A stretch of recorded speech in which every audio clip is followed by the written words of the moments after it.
ہاں، میئر افغانی کے ساتھ مجھے کام کرنے کا موقع ملا، اور میرا خیال ہے 3-4 اشروں کے ساتھ ان کا میرا تعلق تھا، اور وہ پہلے سیلز مین تھے، معمولی کارکن تھے، پھر جماعت اسلامی نے ان کو کراچی کا میئر کے الیکشن کے لیے منتخب کروایا، اور 4 سال ایک ٹرم میں اور 4 سال دوسری ٹرم میں وہ رہے میئر، اور انہوں نے کراچی میں جو کام کیے وہ آج تک لوگوں کو یاد ہے۔ انہوں نے امانت دیانت کی وہ مثالیں قائم کی کہ جو قرون اولیٰ کے مسلمانوں میں ملتی ہیں، اور کراچی کے لوگ آج بھی ان کو یاد کرتے ہیں۔ ان کا ایک واقعہ مجھے، بلکہ 2 واقعات یاد ہیں۔ وہ یہ ہے کہ ایک دفعہ ان کا بیٹا 14 اگست کو جھنڈا لہراتے ہوئے گر کر شہید ہو گیا تھا، تو میر خلیل الرحمان جو جنگ کے مالک اور چیف ایڈیٹر تھے، انہوں نے مجھ سے کہا کہ مجھے تعزیت کے لیے ان کے گھر جانا ہے۔ ہم ان کے گھر پہنچے، لیاری میں وہ ایک فلیٹ میں جو 3ری منزل پر تھا اور 2 کمروں پر مشتمل تھا، اس میں وہ رہتے تھے۔ اس وقت وہ میئر نہیں تھے، تو وہ وہاں گئے تو آدھا گھنٹہ وہ ان کو انتظار کرنا پڑا میر صاحب کو۔ تو وہ آئے تو انہوں نے کہا کہ میر صاحب میں معذرت خواہ ہوں کہ مجھے آپ کو انتظار کرنا پڑا، میرے پاس 2 کمروں کا فلیٹ ہے اور میرے گھر میں 7-8 لوگ ہیں اور جو پورا سوتے ہیں، تو ان کو سو رہے تھے، آپ جلدی آ گئے تو ان کو جگا کر میں نے یہاں پہ، جب ہم اوپر گئے تو ان کا گھر کی حالت دیکھ کر میر صاحب بہت ہی زیادہ متاثر ہوئے،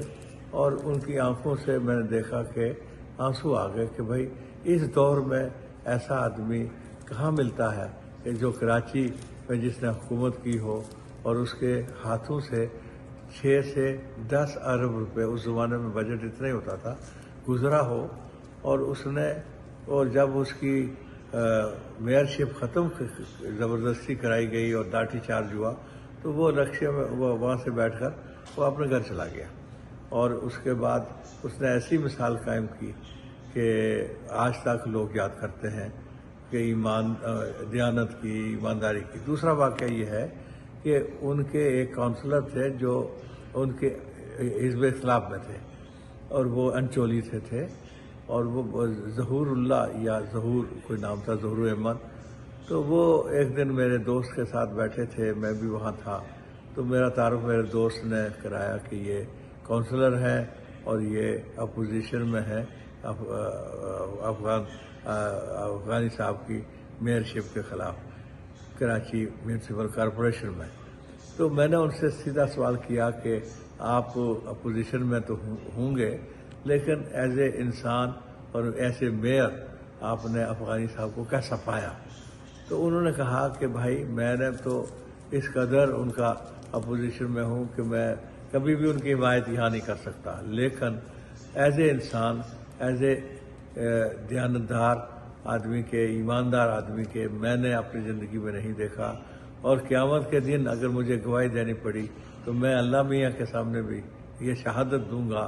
کہ میئر افغانی سے زیادہ ایماندار اور دیانتدار کوئی شخص نہیں ہے۔ تیسرا واقعہ یہ ہے کہ پیر پگاڑا کو میں نے تیار کیا کہ وہ افغانی صاحب کی حمایت کریں دوسری ٹرم کے لیے، تو پیر پگاڑا بھی ان کی ایمانداری، ان کی دیانت، ان کے خلوص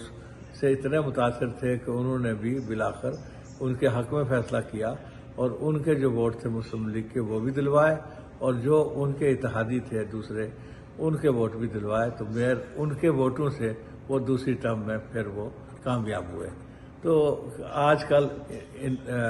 حافظ نعیم الرحمان کی قیادت میں پھر کراچی کو ایک لیڈر مل رہا ہے، اور پھر ایک موقع ہے کراچی کے لوگوں کے لیے کہ وہ افغانی صاحب جیسا اور نعمت اللہ خان جیسا دور واپس لانے کے لیے جماعت اسلامی کو دوبارہ موقع دیں، اور یہ ایک ایسی قیادت ہے جو باصلاحیت بھی ہے، تعلیم یافتہ بھی ہے، اور ڈلیور کر سکتے ہیں، کراچی کے مسائل حل کر سکتے ہیں، اور کراچی کے حقوق واپس دلا سکتے ہیں۔ تو اس لیے میری درخواست ہوگی کہ کراچی میں جماعت اسلامی کو کامیاب کرائیں۔ اور ویسی ہی قیادت جو ایماندار ہو، دیانتدار ہو، اس کو دوبارہ منتخب کروائے۔